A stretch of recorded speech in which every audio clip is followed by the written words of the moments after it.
professor Eduardo Kauer lança, nessa reta final do mês de abril, o livro Nação de Feiticeiros. Ele vai contar aqui para o Jornal Fato Novo como foi esse trabalho de pesquisa, por onde ele andou e o resultado disso nesse livro, falando sobre o padre Cristóvão de Mendonça. Professor, como começou esse interesse por relatar a vida do padre Cristóvão de Mendonça, inclusive a opção por romancear essa história toda, né? E qual foi o trabalho para chegar nesse livro? JB, assim, há muito tempo que eu venho pensando nessa data de 2015, quando nós comemoramos 380 anos da morte do padre Cristóvão aqui na nossa região, né? No Vale do Caí, na região do antigo Ibia. E eu já vinha pesquisando há mais tempo. O meu interesse já vem de longa data, até porque fez parte do meu imaginário como criança, né? Aquela história do Morro da Mariazinha, que no fundo do rio tem uma corrente, onde tem um baú cheio de moeda, onde tem um cálice de ouro, alguma coisa assim. Então, a gente fica imaginando, né? Tem um tesouro, os jesuítas deixaram um tesouro aqui, o que aconteceu? A história do próprio sacrifício, né? De que eu sempre ouvia falar quando era criança, de que o padre tinha sido sacrificado, que era uma coisa assim mística, uma coisa fora do normal. Então há muito tempo que eu venho pesquisando, venho me interessando sobre o assunto, e como já existe literatura, existe no livro Montenegro de Ontem e Hoje a descrição, existem fatos ali relatados, existe no livro do padre Eger, existe no livro do padre Ruiz de Montoya, feito 4 anos após a morte do Cristóvão de Mendonça. Como já existem essas narrativas históricas, né, eu imaginei, não, vou pensar numa versão. E o meu livro também tem uma característica assim, interessante, porque nele se revezam narradores. Ele não é uma narrativa de apenas um narrador. Padre Cristóvão é um dos narradores do romance. O seu companheiro, que eu mais ou menos criei, assim, o padre Pedro, né? Que no livro não é um personagem real, mas, aliás, na história não é um personagem real, mas ele é baseado em relatos de alguns padres que acompanharam o padre Cristóvão de Mendonça. Mas eu também dei narrativa, dei capítulos para serem narrados pelo Taiubai, o que matou o padre, para o amigo do Taiubai, para um Guarani que acompanhava o padre Cristóvão, para mulheres ibiraiaras e assim por diante. Eu tentei contrapor no livro a ideia católica, cristã, hispânica, mas também colocar a visão nativa americana, né? Ameríndia, com esses narradores diferentes. O trabalho de campo mesmo, de pesquisa, visitar documentos, visitar locais, durou quanto tempo? Digamos assim, de 2012 para cá, que eu me aprofundei definitivamente nessa história, de visitar o Instituto Anchietano, de visitar os lugares onde o padre teria vivido, de procurar historiadores, de procurar bibliografia e assim por diante. Nós temos muito a versão ocidental cristã. Nós não temos a versão nativa, nós não temos a versão ibiraiara para os fatos. Então daí eu busquei muito na arqueologia, naquilo que é pesquisa em cima dos nativos que aqui viviam, dos ibiraiaras, tentando recompor essa visão deles, né? Existe em Montenegro uma ruína ainda de um sobrado feito pelo padre Cristóvão de Mendonça. Isso significa que a viagem não era uma coisa contínua. Havia paradas e paradas de muito tempo, né? Duas coisas assim, realmente as viagens elas duravam muito tempo, né? A pessoa tinha que ir acampando no meio do caminho, tinha que procurar caça. Não era uma coisa certa também. Poderia acampar, conseguir caça, comer naquela noite e no outro dia partir para outra viagem, para outra etapa da viagem. Mas podia acampar, não achar caça nenhuma, não achar água, não achar frutas ou coisa parecida, e ter que ficar acampado 2, 3 dias, 4 dias para se abastecer, para descansar e assim por diante. Podia chover, podia haver cerração, podia se perder, e geralmente se perdia no meio do mar. A viagem não era contínua e certinha, não era como o lançamento que eu marquei e já tem as pousadas. Uma outra coisa em relação ao sobrado. O sobrado que ali está, ele tem uma narrativa mitológica, lendária, de que aquele sobrado é o sobrado do Padre Cristóvão. Nós não temos nenhum estudo arqueológico profundo para determinar que seja ou que não seja o sobrado do padre. Então não tem como dizer se 100% de certeza se é ou 100% de certeza se não é. Tudo isso foi demarcado, foi dito ao longo de muito tempo. Através de muito tempo se foi determinando que aquele lugar era o sobrado, né? Agora, que realmente seja 100% de certeza, não tem. Teria que fazer uma escavação, teria que chamar uma equipe de arqueólogos, né, e assim por diante, e teria que montar uma pesquisa ali mais aprofundada. Outra coisa que fica talvez difícil de comprovar é o caminho seguido, né, pela região. O caminho, eu determinei um caminho. Assim, eu fui atrás de pessoas, eu percorri todo esse caminho várias vezes, inclusive fiz outros roteiros. Parei no meio do caminho e fui entrevistando pessoas a respeito de determinados fatos. Até mesmo lá no lugar, lá em Água Azul, lá em Caxias, eu fui entrevistar as pessoas que moravam ali, as pessoas mais simples que moravam no lugar, e elas me contaram determinadas histórias sobre o Padre Cristóvão que não estão na literatura. Então é uma coisa assim, existe uma mística por trás dessa história. A história em si é muito interessante. Maratá é citado e faz sentido, porque o Padre Cristóvão é o primeiro homem europeu, de origem europeia, ele não era europeu, né? Ele era americano, mas de origem europeia, a trazer o gado para o Rio Grande do Sul. No CTG ele é considerado com muita propriedade, né? Com muito sério, muita certeza, o patrono dos tropeiros. Ele é o primeiro tropeiro do Rio Grande. Então, só por isso já merece o nosso respeito. E o que ele estava fazendo? Ele estava trazendo gado. E ele trouxe gado em 18 lugares diferentes do Rio Grande do Sul. Muito provavelmente trouxe gado para Montenegro, trouxe gado para Caxias, São Francisco de Paula, trouxe cabeças de gado junto consigo. E de onde vinha esse gado? Esse gado vinha da fazenda de um estanceiro argentino chamado Manuel Alfoim. Isso nós temos a certeza da compra. Isso é a coisa que está Quantas certo. cabeças tem esse número? Ele comprou cerca de 1.500 cabeças, sendo que ele comprou touros e vacas e foi distribuindo isso ao longo do Rio Grande do Sul com o objetivo de reprodução. Quer dizer, ele trouxe vacas para se reproduzirem e também para ter uma reserva de comida. Ele trouxe ali em 1633 essas cabeças de gado. 1631, 1632 foram 2 anos de uma grande seca no Rio Grande, onde principalmente os guaranis, lá na região noroeste do estado do Rio Grande do Sul, houve uma forte seca e foram esgotadas as reservas de aipim, de mandioca, secaram os rios, assim por diante. Não havia comida, não havia caça, não havia comida, assim por diante. Então ele trouxe esse gado também para suprir de carne as pequenas reduções, os pequenos locais missioneiros que tinha já naquela região e que vinham praticamente até o Vale do Taquari.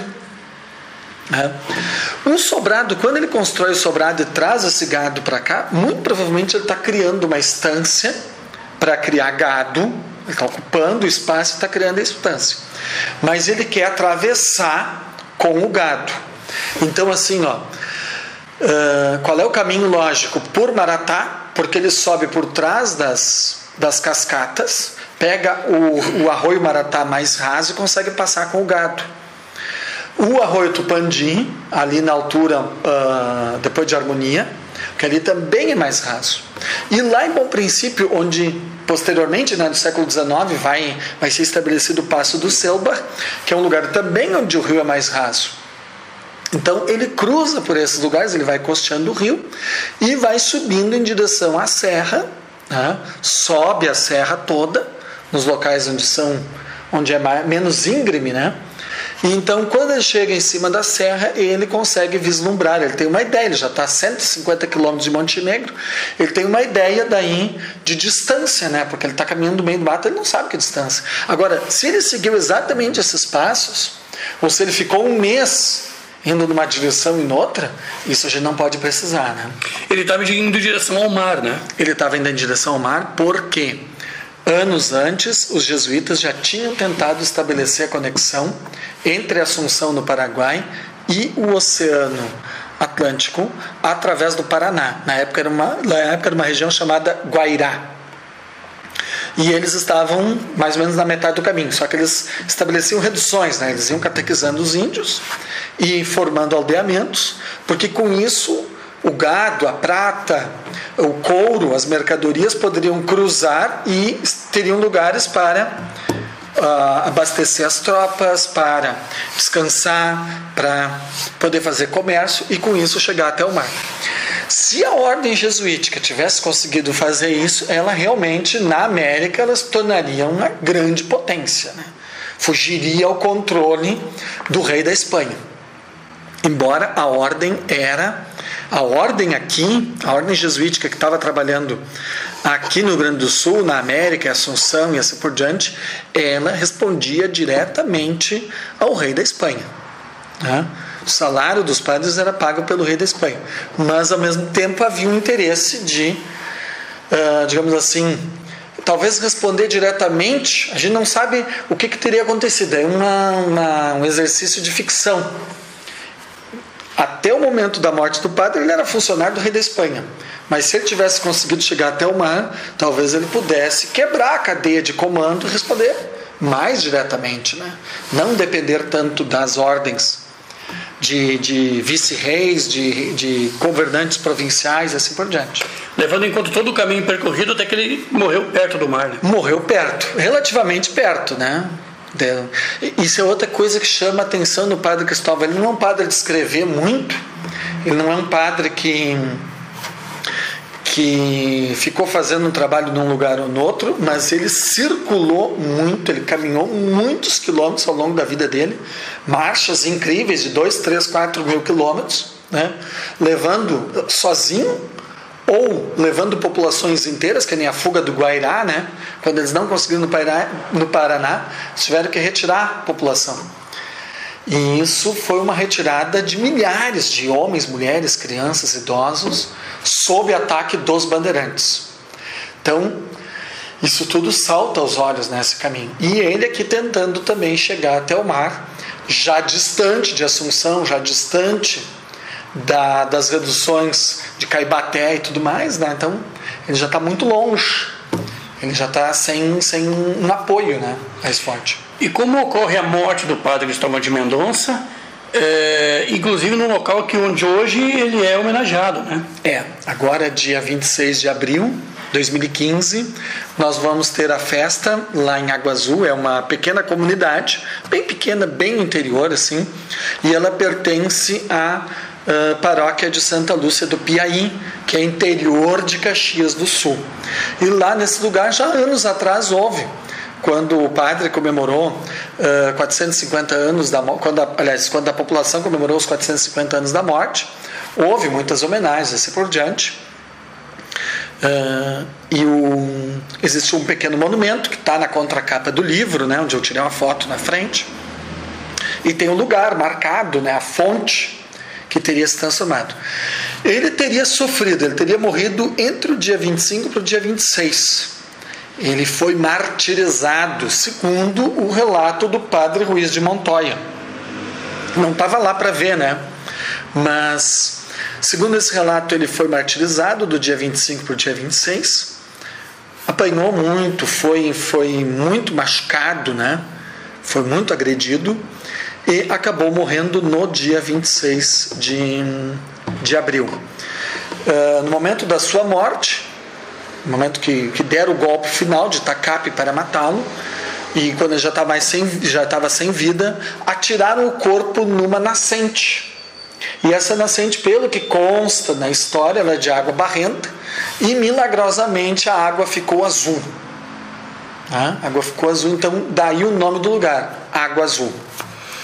Existe nessa documentação qual seria o motivo desse assassinato? Pois é. Assim, em vários lugares, aliás, em outros lugares, como em Caibaté, também ocorreu morte de padres. Os padres, quando eles chegavam no meio dos índios, eles vinham com a mensagem cristã, com o evangelho, assim por diante. Em alguns momentos eles eram aceitos pelos índios, em algumas circunstâncias eles eram aceitos, mas em outros momentos os índios resistiam às ideias trazidas pelos cristãos, né? A ideia de anunciar o evangelho, os costumes ocidentais, os costumes espanhóis, muitas vezes não eram aceitos pelos indígenas, né? Nós temos que pensar assim também. A América era dividida em vários povos. O Rio Grande do Sul tinha várias nações diferentes. Não eram nações politicamente organizadas como nós temos hoje, mas socialmente, culturalmente elas estavam organizadas, como os Guarani, os Guenoa, os Pampianos, os Ibiraiaras, os Ibianguaras, os Tapes, os Patos, os Caingangue e assim por diante. E esses povos tinham a sua cultura, tinham os seus costumes, tinham a sua cultura, tinham a sua religiosidade, e vem o missionário. Então, em primeiro lugar, acontece um choque entre as ideias religiosas dos Ibiraiaras, dos Caingangue, dos Guarani, e as ideias religiosas dos espanhóis, o padre Cristóvão é chamado de crioulo. É o espanhol, filho, neto, pai, mãe, vô e vó, bisavós, todos espanhóis, branco, mas nascido na América. E por isso ele era discriminado pelos outros espanhóis. Mas ele vem com essa cultura ocidental cristã. E aí acontece o choque. Um outro detalhe que nós temos que considerar e que está nos livros que a gente leu é que já havia um comércio de escravos aqui no Vale do Caim. Os bandeirantes, os mamelucos, pessoas, inclusive ibiraiaras e outros, representando os bandeirantes, representando os mamelucos, vinham e trocavam objetos, facas, machados, chapéus, roupas, por pessoas que eram capturadas. Muitas vezes inimigos que eram capturados, outras vezes da própria nação. Quando havia um problema dentro da nação e algum ibiraiara tinha feito alguma coisa de errado, a punição não era a morte nem o exílio, era ser trocado com um desses traficantes de escravos. E o padre se opôs radicalmente a isso. Isso nós temos na literatura. Ele não quis essa história. E era o objetivo dele terminar com isso. Então o que acontece? A partir desse momento ele vai entrar em conflito também com as lideranças ibiraiaras, né? Os ibiraiaras não, nós queremos continuar fazendo esse comércio de escravos. Esse é outro problema que aconteceu. Porque um pesquisador já lançou vários livros baseados em pesquisas históricas e contando a história, resolve dessa forma agora fazer um romance dessa história toda. Pois é. Também o romance, nesse sentido, tem outros grandes escritores que se lançaram nisso aí, e seguindo o exemplo dessas pessoas, né? O romance é interessante pelo seguinte: nós não temos toda a história do padre Cristóvão, nós não temos toda a história do Tayubai, nós não temos os detalhes da história. E o romance, por esse lado, ele é interessante, porque ele pode jogar uma luz, pode jogar uma possibilidade sobre um fato histórico. Nos falta detalhes sobre todo o episódio. E o romance é a tentativa de jogar sobre o episódio do padre Cristóvão e a sua vida com os ibiraiaras outras versões. Por exemplo, que eu fiz no meu livro, jogar dentro da história a versão ibiraiara, que não está em documento nenhum, até então não tinha voz. Hoje em dia, vendo assim os objetivos da missão, hoje em dia a Igreja Católica tem, antigamente ela tinha muito objetivo de retirar o índio do seu contexto.